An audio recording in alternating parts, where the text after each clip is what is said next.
By the winter of 1864, Abraham Lincoln realized that the mechanical reality of the Emancipation Proclamation was a fragile military decree that could be dismantled by a future systemic failure in the court system once the war ended. Lincoln, acting as a hyper-realist and a master shaper, understood that the five-step process for the total destruction of slavery required a permanent structural design change to the Constitution itself. His goal was the passage of the 13th Amendment. His problem was a lame duck Congress filled with conservative disorder and a Democratic opposition that viewed abolition as an abyss for the white labor force. His diagnosis was that he had a narrow window of political alpha between his re-election and the end of the war. His design was a total concentration of force involving patronage, persuasion, and the leverage of the presidency.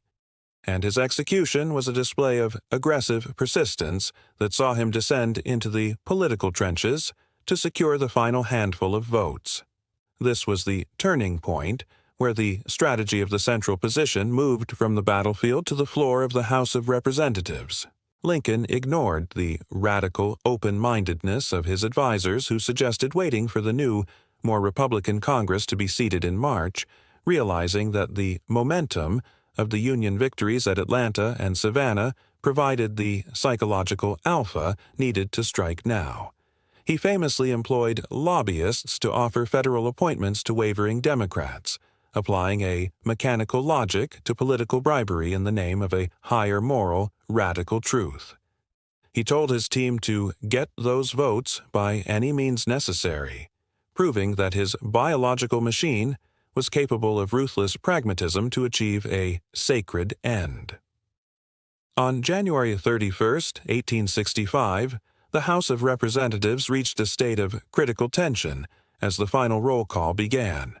When the data point of the two-thirds majority was finally reached, the gallery erupted into a state of transcendental disorder as the old world of American slavery was officially declared dead. Lincoln viewed this as the king's cure for the nation's internal order collapse, a move that would prevent the big cycle of rebellion from ever restarting on the same grounds. He didn't just sign the amendment as a witness, he celebrated it as the ultimate synthesis of the American Revolution's promise. This move achieved a global alpha for the United States, placing the American brand at the forefront of the 19th century's evolutionary progress.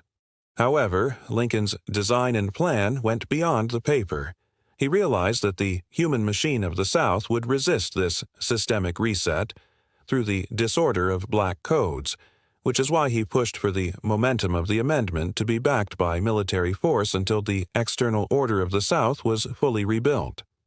The 13th Amendment was the grand finale of Lincoln's legislative life, the moment he moved from a war president to a universal emancipator. He had successfully utilized the logic of power to fulfill the logic of justice. Focus on the tension of the House vote, embrace the cold-blooded political maneuvering in the back rooms of the White House, and remember that the most durable part of any machine is the legal anchor that prevents it from drifting back into the dark. This was the secret of 1865 and the reason the legacy of Lincoln is the definition of a perfected union.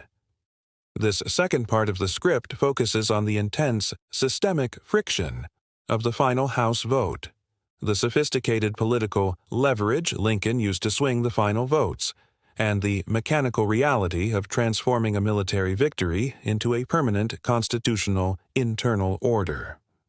Following your instructions, the text is a continuous high-density flow designed for long-form TTS narration without any breaks or headers. By January 1865, the mechanical reality of the American Civil War was nearing its endgame at Appomattox. But Abraham Lincoln knew that a military victory without a constitutional reset was merely a temporary data point in a cycle of violence. Lincoln realized that the five-step process for a permanent union required a total systemic overhaul of the American legal machine, so he applied his political alpha to the most difficult maneuver of his presidency. The passage of the 13th Amendment, through a hostile and divided House of Representatives. His goal was the total and irrevocable abolition of slavery. His problem was the structural disorder of a Democratic Party that used the fear of social abyss to block the measure. His diagnosis was that he needed 20 Democratic votes to reach the two-thirds majority. His design was a shadow campaign of patronage and personal leverage, and his execution was a display of aggressive persistence that saw him operating as a hyper-realist in the backrooms of Washington. Lincoln authorized his agents to offer federal judgeships, postmaster positions, and even direct financial alpha to wavering congressmen, proving that he understood the human machine is often driven by self-interest as much as by radical truth. He famously told his team, "I am the President of the United States, clothed with immense power, and I expect you to procure those votes," a moment of raw alpha that shattered the deception of his Honest Abe persona and revealed the grand shaper beneath. As the final vote approached on January 31st, the internal order of the Capitol was a state of kinetic tension, with the galleries packed with savants and abolitionists who realized they were witnessing a civilizational turning point. When the data flow of the roll call confirmed the passage of the amendment, the mechanical logic of the old slaveholding republic was officially dismantled. This was the ultimate synthesis of Lincoln's career. He had used the logic of the sword to create the opportunity and the logic of the lobbyist to seal the eternal order. He signed the joint resolution with a steady hand, realizing that this was the king's cure for the nation's biological sin. This move created a global momentum for human rights, aligning the American brand with the evolutionary progress of the 20th century. Lincoln had proven that a leader who masters both radical open-mindedness and calculated brutality can move the big cycle of history toward justice.